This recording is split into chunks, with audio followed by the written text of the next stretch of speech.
समझौते में लौटा दिया। पाक ऑक्यूपाई कश्मीर नहीं मांगा। अगर उस वक्त इंदिरा गांधी, इस देश की दिवंगत प्रधानमंत्री जी, पाक ऑक्यूपाई कश्मीर लिखवा लेती तो आज आतंकवाद देश में आ ही नहीं सकता था मान्यवर। पाक ऑक्यूपाई कश्मीर भी आ जाता मान्यवर। इसके साथ साथ हमारा 15,000 वर्ग किलोमीटर क्षेत्र हमारे कब्जे में था पाकिस्तान, वो भी दे दिया। पाकिस्तान के 93,000 युद्धबंदियों को दे दिया। हमारे सिर्फ 54 पकड़े गए थे, वो वापिस नहीं आए। आज भी इनके परिवारजन उनकी राह देख रहे। मान्यवर, ये क्या संवेदनशीलता है, क्या समझौता किया आपने। और साहब, जनरल मानेकशॉ, जिनको 71 युद्ध का आर्किटेक्ट कहा जाता है, उन्होंने एक इंटरव्यू में कहा था, जनरल मानेकशॉ के इंटरव्यू में कहते हैं, शिमला में भुट्टो ने भारत के नेतृत्व को मूर्ख बनाया। वो इंटरव्यू अंग्रेजी में, इसलिए मैं कोट अनकोट पढ़ा था। I told her, into bracket उन्होंने छापा है Indira Gandhi, that I told her that he, into bracket Bhutto, I told her that he has made monkey out of you. और ये हमें पूछ रहे संधि क्या, हमने तो युद्ध ही घोषित नहीं करा था, संधि किस चीज की भी। हमारा एक लिमिटेड एग्रेशन था, टेररिज्म पर हमारा हमला था, और हमारे आत्मरक्षा के अधिकार का उपयोग करते हुए, और हमें पूछ रहे हैं।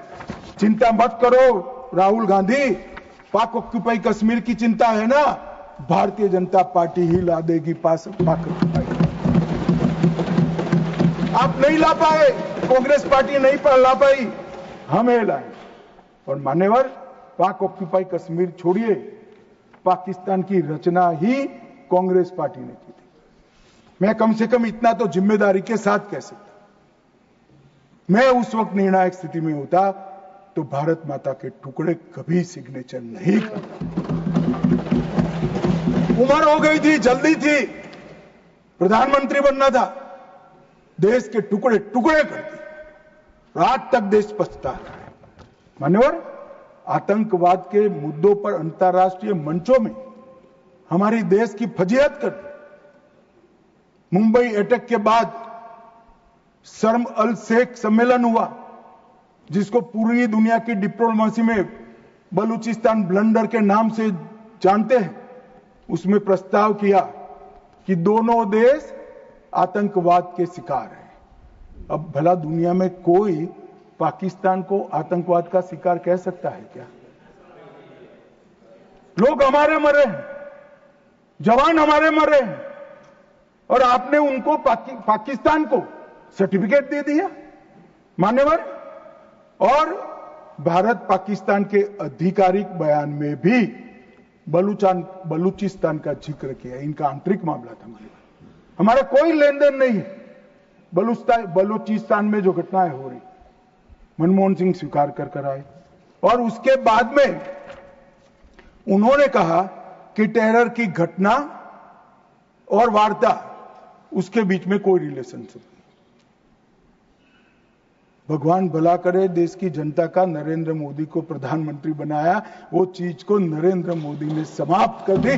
जब तक टेररिज्म नहीं रुकता है, वार्ता नहीं हो सकती। मान्यवर, आज ये लोग जो बोल रहे हैं, विदेश नीति पर सवाल उठा रहे हैं, मैं उनको कहना चाहता हूं कि मोदी जी को G20 कई सारे देशों को मिला है। राजीव गांधी फाउंडेशन में एक स्टडी करा दो, हर देश में हुआ G20 और भारत में हुआ G20। हर देश की राजधानी में जाता है। मोदी जी G20 को हर राज्य में ले गए। हमारी संस्कृति, हमारी क्षमताएं, हमारा पावर, हमारा लोकतंत्र पूरी दुनिया के सामने रखने का काम नरेंद्र मोदी ने किया, और पूरी दुनिया स्वीकार कर रही है कि पूरे अब तक के G20 सम्मेलन में सबसे सफल G20 सम्मेलन है। और मान्यवर, इसीलिए पूरी दुनिया में कई सारे राष्ट्राध्यक्ष है।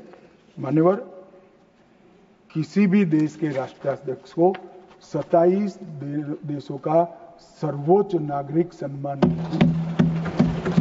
और ये विदेश नीति की बात है। 27 देश अपने सर्वोच्च नागरिक सम्मान से नरेंद्र मोदी को सम्मानित करते हैं। भाई साहब, ये सम्मान नरेंद्र मोदी जी का नहीं है, भारत के प्रधानमंत्री का है, भारत की 140 मोदी जी ने देश को सम्मान दिला है, देश की 140 करोड़ जनता को गौरवान्वित किया है। तो मोदी जी का नेतृत्व जो है माननीय भावुक नहीं है। भावुक नेतृत्व होता है वो रोने भी लगता है, कई बार शकम भी हो जाता है। मोदी जी का नेतृत्व संवेदनशील भी है, निर्णायक भी है और दृढ़ भी है। मैंने देखा है कोरोना 370 ऑपरेशन सिंदूर ये सारा छोड़ दो, कोरोना में मैंने देखा है इससे बड़ी आफत इस सहस्त्राब्दी में